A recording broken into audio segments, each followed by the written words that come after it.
G'day everyone, it's Tim here from beforeyoubet.com.au and it's Melbourne Cup Day, Tuesday the 5th of November. The race that stops the nation. It's going to be an absolute cracker. I've taken a look at the field and written 5,000 words about it and I still can't get to the bottom of it. But I'm going to do my best to kind of give you a little bit of an insight into my main chances of the race and hopefully tip you into a winning play. With 12 internationals in the field, obviously the race gets harder and harder each year as more and more internationals come into the field. We've got 12 this year. That are based overseas and trained internationally. We've got a handful more that have recently moved over to stables in Australia. So it is becoming, a universal race, and with that, it makes it a bit harder for punters who, don't watch a lot of the international racing and don't know how those runners fit in. I'm going to do my best to try and help you out, try and give you a few tips on what or how I assess the international runners, and also give you my thoughts on the race, how I think it's going to be set up, how I think it's going to be run, where some horses might find themselves in the run, and of course finish off with my selections for the race. Now, if you head to beforeyoubet.com.au, you'll already find my runner-by-runner preview of the race. As I said, it's about 5,000 words. You'll find all my comments on the speed map, on the tempo of the race, my individual comments for every single one of the 24 runners, and my top 6 selections in the race. So let's get straight into it. As I said, there's a stack of international runners, and it looks a bit of a puzzle to work out. Now, the first thing I want to mention is probably the track. As we know, 3,200 metres, barriers aren't so important in this race. We've seen the last, two of the last three runners, two of the last three winners of this race start from double-digit barriers in barriers 17 and 19. We saw the likes of Heartbreak City, obviously a few years ago, run second by about a nose. He started from barrier 23. So I wouldn't fear if you're drawn out towards, 20. I wouldn't worry too much about barriers in this race. I'd probably rather be drawn somewhere like 23 than barrier 1. But it is what it is, and I think the track conditions are going to be really important for this race, especially given we've got the Japanese horse Melbourne Glass so high up in the market, because I think the track's going to be essential to his chances in the race. We saw on Derby Day, just the Saturday gone past, that the track, received quite a bit of rain and ended up in around the soft 7 position. At the moment, it's around a soft 5 or a 6. There was rain predicted throughout Monday. I don't think we'll get any rain on Tuesday on Cup Day itself, but it'll be interesting to see throughout the day whether the horses can make ground, how much the track's chopping in and out. Because certainly for the first half, at least, of Derby Day, we saw the track quite hard to make ground from the back of the field. Now, will it chop out on Melbourne Cup Day and the inside become a little bit off and horses come down the outside a bit more? That could certainly happen. And I think it's really important by the time it gets to race 7 on the card, what the track rating is, because as I said, there's a big difference in this race, particularly if it's a good 4 or a soft 5 or a soft 6 like it was on Derby Day. So I'm expecting it to remain in around the soft 5 position. As I said, there was rain predicted in Melbourne today. I don't live in Melbourne, but I'm just going off the forecast. And the track, from what I can see at the moment, is currently a soft 6. So I'm going to plan for it to potentially be upgraded, but I wouldn't expect it to get back to a good 4. And I certainly wouldn't expect it to get back to something like a good 3, which we saw the Caulfield Cup run on in a couple of weeks ago. And I think that's really important to this race itself. So let's go through some of the main chances in the race. The first horse I want to start with is the Japanese horse, number 2, Melbourne Glass. We saw this horse, he was simply dominant in the Caulfield Cup. He drew barrier 17 of 18 on that occasion. He settled well back near the tail end of the field.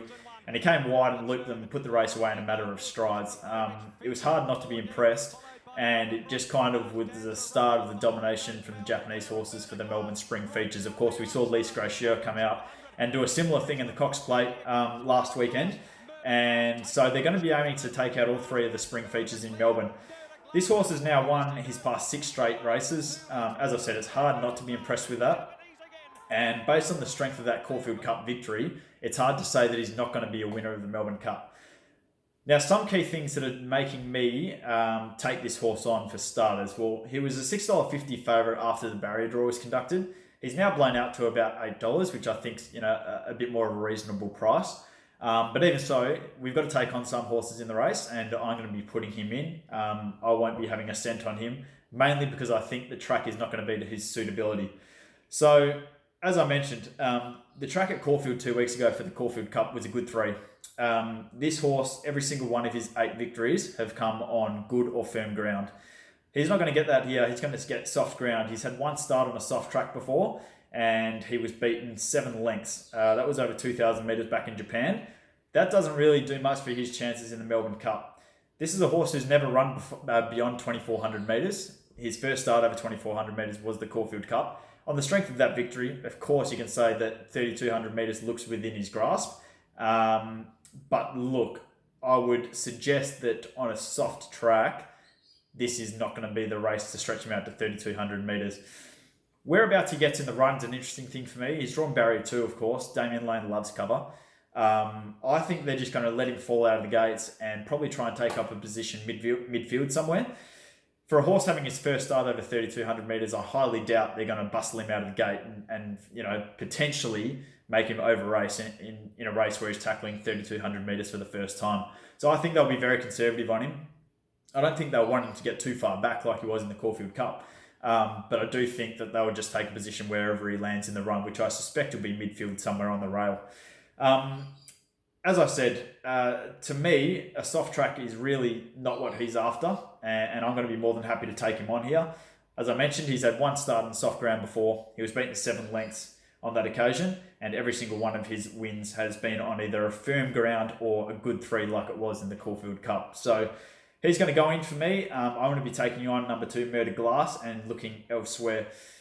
We'll move on to last year's winner, Cross Counter, because he's another one that I think's an interesting one to discuss. And I've seen plenty of commentary on Twitter in particular. This horse, could be the first horse in a long time since Paradiso to win the race back to back. He's another one that I'm going to be taking on, but I can see the case for and against him. Look, in terms of talent and ability and 3,200 metre staying prowess, he is probably the best we've got in this race. He's a genuine Group 1 horse over in Europe, in the European staying ranks. He's been racing against the likes of Stradivarius. He's probably the best stayer in the world. So certainly his form can't be questioned. Whether he can do it with the rising weight this year is, of course, the issue. He carries top weight of 57.5 kilos. We saw him carry 51 kilos to victory last year. Super run. If you go back and watch the replay, his chances at the top of the straight were 1,000,000 to 1. And once he got clear air in the straight, it was over a long way from home.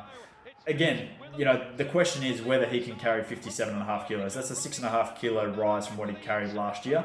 Now, the difference between this year's race and years gone past is, of course, the greater penalty they've given to these 3-year-old Northern Hemisphere horses. So in years gone past where they've carried 51 kilos like Cross Counter did last year, you find them carrying around 52.5 this year, 53 kilos. So they've got a little bit more of an impulse to carry this year, which certainly brings it back into Cross Counter's favour. So instead of giving, 6 or 7 kilos away, he's giving more around 4 or 5, which certainly brings a stayer of his potential and a stayer of his ability back into the race. It's hard to argue with his win last year and to say he can't do it again. He drew barrier 19 last year and managed to win. He draws barrier 5 this year. I think we'll see him much closer in the run. So as opposed to barrier 19 last year, where, as I said, at the 300 or 400 metre mark, he was a long, long way back in the run.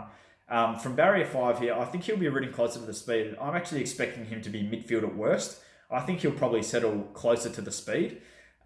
We've seen him ridden a little bit closer in his recent European starts. And so from barrier 5, I think, especially with that extra weight, they're going to try and have him closer to the speed so he doesn't have so many lengths to make up this time around. With all that said, and we know he does handle a soft track because he won this race last year on a soft 6. With all that said, I'm going to take him on. As I mentioned, you have to go back to Maccabi Diva's final victory in 2005 to find the last horse who carried more than 57.5 kilos to victory in this race. So while I think he'll run well, and while I'm very wary of him and his ability, I'm going to be taking him on this year. That's Cross Counter I'm referring to. If we go through my chances in the race, I've actually ended up with a horse that carries a very similar profile to the last 2 winners of this race, Rekindling and Cross Counter last year. That horse is number 20, Il Paradiso.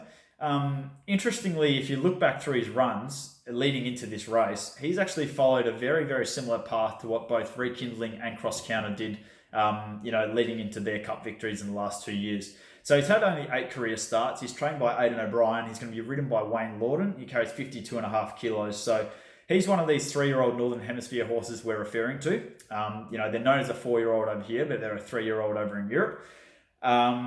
And under these race conditions, he carries 52.5 kilos. So in years gone past, he probably would have been carrying 51.5. But this year, with the adjustment to the conditions of the race, he's going to be carrying 52.5 kilos. Now, as I mentioned, we've seen these exact type of horses with this exact profile win the Cup in the last 2 years. Rekindling, prior to his Cup, had only had 9 starts, and Cross Counter, prior to his victory last year, had only had 7 starts. So this bloke's right in the middle. He's had 8 career starts. Rekindling carried 51.5 kilos, and as I've mentioned previously, Cross Counter carried 51 kilos. So Il Paradiso, he has a little bit more weight to carry this year, but I think his profile is extremely similar to those last 2 winners. As I mentioned, the path they carry into this race is extremely similar. So Cross Counter last year, leading into the Melbourne Cup, ran second in a Group 2 over 2,400 metres, while Il Paradiso actually ran at the exact same meeting this year, just in a different race. So it was a meeting in October. As I mentioned, Cross Counter ran in a 2,400 metre Group 2 last year. Il Paradiso ran in a 3,200 metre Group 2 this time around. Cross Counter then went straight from that race into the Cup, so he had about 10 weeks off. The difference between these two is that Il Paradiso had another run before travelling out to Australia. And that race was in the St. Ledger at York, which is the exact same race that Rekindling ran in 2 years ago before he then came to Australia and won the Melbourne Cup. Now, Rekindling in that race, he finished 4th in the St. Ledger. Il Paradiso this year, he finished 5th. So as I've mentioned, they're very similar paths to what we've seen these two horses the last 2 years coming to Flemington, leading into the Melbourne Cup. He's drawn barrier 17 here, Il Paradiso. As I said at the top of the show, I really don't think that's anything to worry about. We saw Cross Counter draw barrier 19 last year. We saw Rekindling and Almandon drew barrier 17 in 2016. So we know that they can win from the wide barriers. It's just how good they are over the 3,200 metres and how much weight they're carrying. We know he runs the trip. As I said, he tackled a 3,200 metre Group 2 in Europe leading into this. We know he runs the trip. We know he handles soft ground. And we know he profiles exactly the same or very similar to the last 2 winners. The blinker's going for the first time in his career for this race, so they're throwing the kitchen sink at it. The only query I have with the horse is the fact that Ryan Moore's not riding. Of course, Ryan Moore is the number 1 rider for Aidan O'Brien. Instead, he rides Magic Wand, which is, possibly the stable's top elect. Came out here and ran in the Cox Plate. But I just query whether Ryan Moore can ride 52.5 kilos. I'm not convinced, and I'm not sure. And I'll look through all his recent rides, and he wasn't riding more than 55, 56, or 57. So that's not to say he can't ride 52.5. I genuinely don't know. Certainly, I'd think if it was the top seed from the stable that Ryan Moore would be on, but I just don't know if he can ride that light. So for me, I think that basically in the whole field of 24 horses, this is the one horse that profiles as similar as possible to what we've seen in recent years be so effective with the likes of Rekindling and Cross Counter. I think he's flying under the radar a little bit, and I just really I keep coming back to that same form line, the same races he's tackled leading into the Melbourne Cup this year as what we've seen in the past couple of years. It's almost an identical path to the past 2. So I think he's flying under the radar a bit. I think $14 is a good enough price to find out in what looks a very difficult and a very open race. Now, outside of him, I think probably the horse that's very well suited as well is number 11, Finch.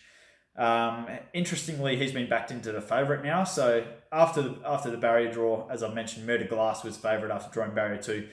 Finch drawed perfectly in barrier 4, and he's actually been backed into favouritism now. And really, he's had a faultless preparation, completely aimed towards this race all along. Notably, he carries the same weight as he did when he ran in this race last year. He ran 4th last year.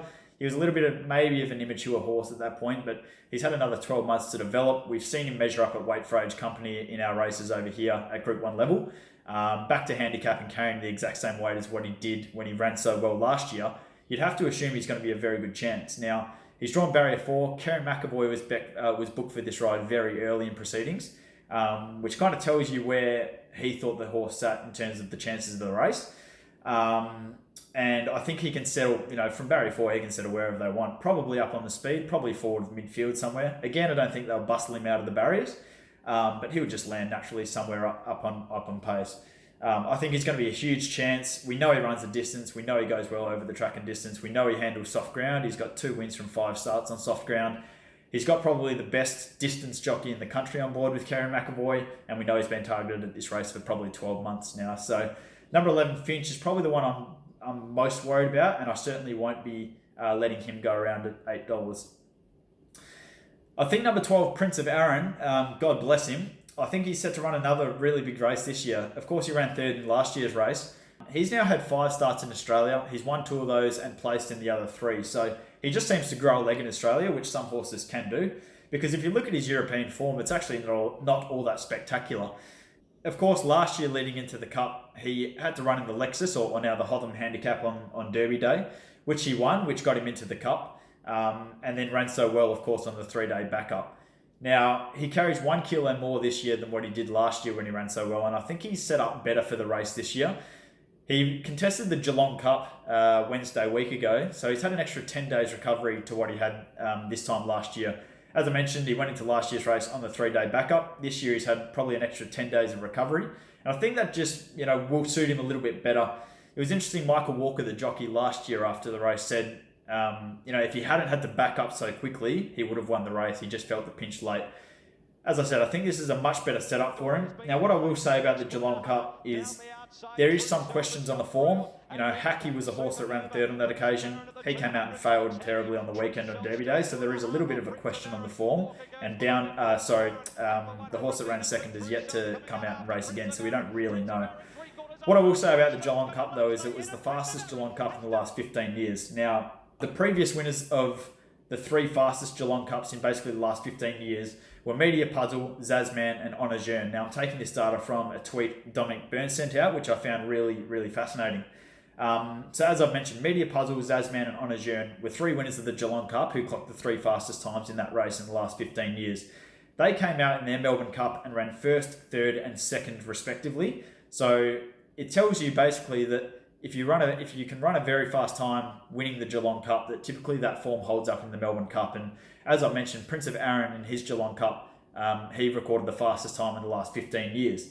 So on that basis, I think that he's going to be able to carry that form into the Melbourne Cup, as we've seen in previous editions of the Geelong Cup. Add into that the fact that he ran so well last year, add into the fact that he's come back so well this time around, and add in the fact that he's drawn better this year, he carries a similar weight, and he's got an extra 10 days recovery before the Melbourne Cup. And I see no reason why he can't run another terrific race. Now, he is a 7-year-old. They don't have a terrific record in this race. But based on everything we've seen from him in Australia over the past 12 months or so, there's no reason in my mind that Prince of Erin can't run another very good race here. So I think he's a very good place chance. I think he's around a $19 chance, and I'd suggest having something on him at those odds. After those, let's talk about a couple of the locals, because I think the best of the locals is probably number 18, Surprise Baby. This horse is only lightly raced, and you might think back to the Adelaide Cup over 3,200 metres, which he won last year, and he was pretty dominant in. He's only had 10 career starts. He's won 5 of those, and basically since that Adelaide Cup, I think they've targeted him, probably ever since he debuted, towards running in this year's Melbourne Cup. Now, he returned with an eye-catching run in the Fian Stakes at Moonee Valley over 1,600 metres. He ran 4th on that occasion. He then jumped straight from the mile to 2,500 metres in the Bart Cummings. Now, that's not easy to do, jumping from 1,600 to 2,500 metres, but we see, Paul Prisca's just an exception to the rule, essentially, because he came out of the 2,500 metres in the Bart Cummings and really won quite impressively. He settled towards the back of the field, he powered home over the top of them, and notably he carried 57 kilos. Now, if we think back to 2016, Al Mandan actually won the Bart Cummings leading into the Melbourne Cup. He carried 55 kilos in the Bart Cummings, and then carried a lightweight in the Melbourne Cup. Surprise Baby carried 57 in the Bart Cummings and gets him with a lightweight this year. So I think, we've seen the Bart Cummings stand up as a form race for the Cup, in only recent years. And again, I'm not too put off by the fact that he draws barrier 20, because I think he'll just get back anyway. He'll be allowed to find his feet, settle at the back, get some cover somewhere, and make his long, sustained run from the back of the field like we're so accustomed to with that horse. So I think he's probably the best of the locals. That's number 18, Surprise Baby. He's a $15 chance. And again, I'd be having something on him, and what a story it'd be if he could win for the locals. Another horse I feel I should talk about is number 19, Constantinople. It hurts to talk about this horse because I backed him in the Caulfield Cup, like I'm sure so many of you did as well. And he was an absolute horror show on that occasion. I think he probably should have gone close to winning the race. There's others that feel stronger about that than I do, but I think, with even luck, it's fair to say that he would have been challenging Murder Glass in the finish. Look, if you go back through the specifics of that race, he settled midfield. He then got dragged back to last on the turn. At around the 600 metre mark, he was just going backwards and backwards and backwards through no fault of his own, but he just couldn't get clear. So coming around the turn, he was then last on the turn. He finally got into clear air and then copped another check at the 300 metre mark. He then balanced up and hit the line very strongly. Again, I think with this particular horse, he's not a horse that can just, stop, run into a horse and then stop and start and sprint again. If you look back through his European runs, you'll notice that he's a big, lanky, gangly, immature horse that really he's a big striding horse that needs room. So I don't think he's a stop-start kind of sit and sprint horse. I think he really needs to kind of get into his rhythm, get going, get space and wind up. Because when he does wind up, he does have the ability to reel off, some very good sectionals and to really kind of lengthen stride. I don't think there's any doubt that Murder Glass has a better turn of foot than him. We saw that in the Caulfield Cup. Murder Glass put the race to bed in, a matter of 5 or 6 strides. So I think he's got definitely a better turn of foot, but the obvious query with Murder Glass is the 3,200 metres and the soft ground. I don't think there's any queries with Constantinople getting 3,200 metres. I think it probably suits a horse like him.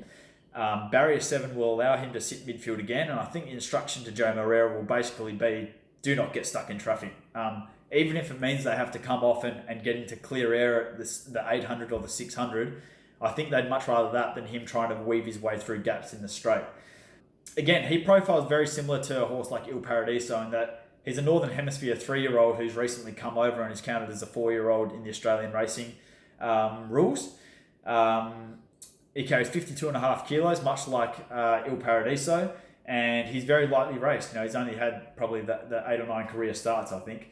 The little query for me is whether he's mature enough to win the Melbourne Cup at this stage, because as I mentioned, we saw in Europe his tendency to get beat or to find trouble or to take a while to wind up and figure out what's all happening. So to me, it's whether he's mentally mature enough to win this race, because to win this race, you really need to put it all together. You need to have the staying potential. You need to have the racing smarts, the turn of speed, and the ability to do everything right. Because if you do something wrong and you lay in or you lay out or you find traffic or you over race, you get found out pretty quick, especially against some really seasoned European stayers who have been racing at the top level over there. So that's the query for me.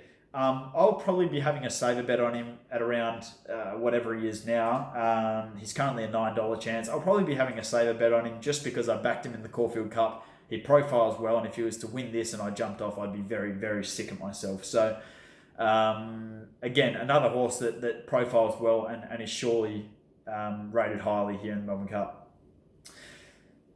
Vow and Declare, number 23, is obviously the other strong local hope, along with Surprise Baby. Out and out stayer. He's had 2 runs back from a spell. He ran 4th first up in the Turnbull Stakes, Group 1 Weight for Age. He then ran terrific in the Caulfield Cup over 2,400 metres, second up from a spell. He started at 3,000 metres before, which was back in the Queensland Winter Carnival. He ran over 3,000 metres and won by about 3.5 lengths, very impressively beating the older horses as a 3-year-old. So we know he stays. My query is that race was a shocker. The form out of that race is terrible. He was versing probably not even B graders, probably C graders. So he still needs to prove himself a little bit. But I would say that his 2 runs back from a spell this time have proved that he is definitely right up there as a Group 1 Weight for Age horse. He gets a little weight swing on Murder Glass. He gets 1 kilo off the Japanese horse. It's just whether he kind of has that class of the European stays he's going to come up against. Barrier 21's not ideal for him. Whereas Surprise Baby is a little bit better suited from his wide barrier, I really would have thought they would prefer, more of a midfield barrier for Vow and Declare. Barrier 21 just means if they want to try and run the risk of going forward, they're going to run the risk of getting caught wide. So they're probably going to have to snag and try and look for some cover in a 2 or 3 wide running line towards the back of the field, and then try and have him finish off rather than bite the bullet, go forward and get trapped 3 wide without cover, in which case, his chances are probably over. With that said, I do think they'll try and have him as close as possible, but their overarching thing will be to get cover, I'm sure. If he can slot in somewhere around midfield or worse, I think he's going to be a very good chance. He's going to need a very good ride, but Craig Williams, is riding very well at the moment, and I would think he's a top 5 or 6 chance for sure, especially with the light weight. And look, it'd be fascinating to see how our local stays in Vow and Declare and Surprise Baby really do measure up against something like Il Paradiso and the likes of Constantinople, who are European bred. I'll quickly touch on a couple of the other internationals because I haven't mentioned so many of the others at the top of the weights. And to me, they're very similar. If you look back through the form, horses such as Master of Reality, Mirage Dancer, Southern France, Latrobe, Mustagia, Twilight Payment, there's 6 of them that have basically been running against each other in a number of races in Europe. And much like the Australian sprinting ranks, they kind of take turns to win and take turns to come in and out of form and mix their form. You know, one race a horse will win, the next time he'll finish back and someone else will win. And so they've all raced against each other a number of times. Again, I found it very hard to split essentially the 6 of them. Several of them are 5, 6, 7-year-olds. And I just found it hard to kind of stamp one over the other because they've raced against each other so many times for so many different results that to me they're all one of the same, similar kind of mold of horse. So with that said, with none of them really standing off the page to me, I was more than happy to kind of take on all of them because to me they didn't profile so well for this race. I didn't think they were genuinely the elite kind of stayers of Europe, such as what we've seen Cross Counter be. And there's not one that really has asserted dominance over all the others every time they've met. So with such a mix in form and so many meetings against each other and all kind of mixing together and mixing their form, I found it hard to kind of tip confidently any one of those. I think Master of Reality from Barrier 1 will probably go forward and lead. If not, I think at the very worst, he'll probably sit box seat, one pair back on the rail with Frankie Dettori in the saddle.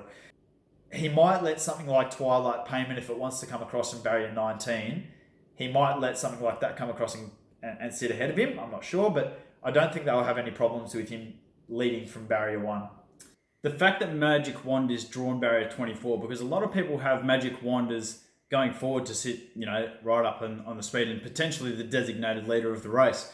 Now, we saw her lead in the Cox Plate, but I don't think that necessarily means that we're going to see a lead here because a couple of times in the past she's drawn wide and Ryan Moore has ridden her and he's actually taken her right back to last. So I wouldn't be convinced that from Barrier 24 she's going to slide forward and lead here at her first try over 3,200 metres. If you've got Magic Wand as your designated leader on your speed map, I'd be very cautious about that.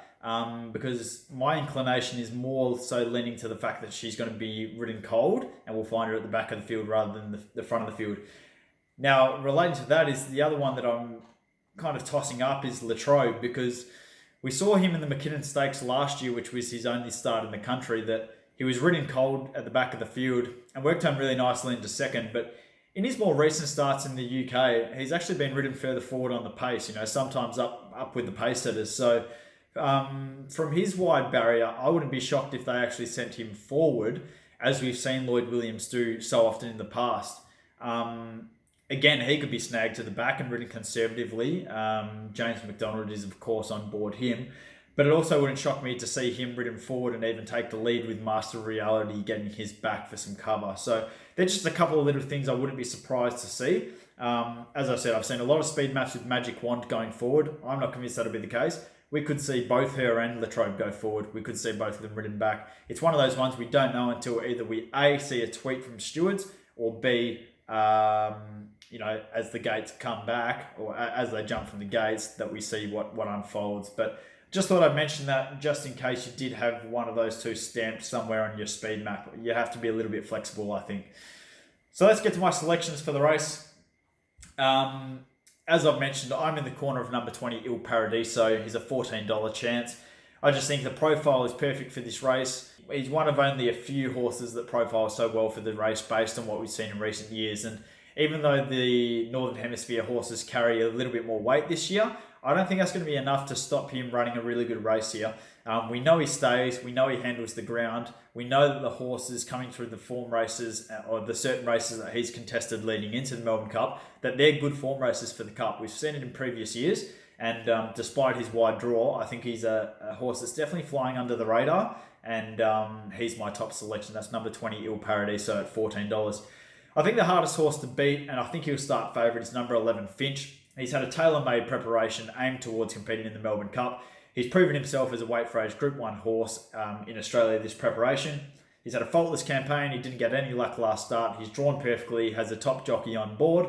And, you know, we know he's run well in this race last year. So there's absolutely no reason that he cannot run another big race this year, Finch. For third, I've got in number 12, Prince of Erin. He just seems to grow a leg in Australia. He's had 5 starts here, 2 wins, 3 minor placings. He's in flying form again with the fastest run Geelong Cup victory in the last 15 years. He gets more of a recovery into this year's race. He's drawn perfectly in barrier 8. He's run well here last year. And there's, again, no reason whatsoever that he can't be very competitive in a race like this. Surprise Baby is my 4th pick. I think he's the best of the locals at $15. I'd be having something on that price. The wide barrier is no concern to me. We've seen the Bart Cummings race stack up as a form race in this race in the past. And again, he's another that's been tailor-made towards, his preparation has been tailor-made towards having him ready for this year's Melbourne Cup. I think he'll be coming from the back of the field very hard, lightweight, and, you know, I don't think there's any doubt that he'll run the 3,200 metres. I'm quite excited to see how he lines up against some of Europe's top stayers. And then beyond those, you've got to include the likes of Constantinople, who I'll have something on. He won't be a positive result for me in the race, but I'll definitely be having something on because it'll make me sick if he does win. You know, he should have gone very close to winning the Caulfield Cup. He's another European 3-year-old that profiles tremendously well with 52.5 kilos. Perfect barrier draw. I think he will stay. It's just whether he's mature enough at this stage of his life. And finally, Vow and Declare. His barrier draw is a bit more of a concern for me. But based on what we've seen him do this preparation, he's certainly an exciting stayer. And again, similar to Surprise Baby, it'll be interesting to see how he lines up against the European stayers. So that's how I've seen the race. If you need any clarification on any runner in this race, head to beforeyoubet.com.au. You can find my 2019 Melbourne Cup preview and betting tips article, which will have comments on every single one of the 24 runners. You'll find my assessment of the speed map, where I predict runners will land in the run, what I think the tactics will be, what it's going to look like, how the race will unfold, comments on every single runner, including all of the European form if you're unsure about it. So if you need some clarification on the European raiders, be sure to check out the article. And of course, my summary and selections of the race, as well as how I'm likely to bet into the race at the current prices. So it's all on beforeyoubet.com.au. You can follow me on Twitter at Tim_tips. You can follow Before You Bet on Twitter at before_you_bet. We'll have a full race-by-race preview of the 10-race card at Flemington on Melbourne Cup Day. And we'll be back to do it all again on Oaks Day. It's a sleepless week. It's a week full of form study, but it's the week that we love as punters. I hope you can find a winner. I hope you find the winner of the Melbourne Cup and you come out on top for the day. And as I mentioned, we'll be back to do it all again on Oaks Day. Have a fantastic day and good luck, punters.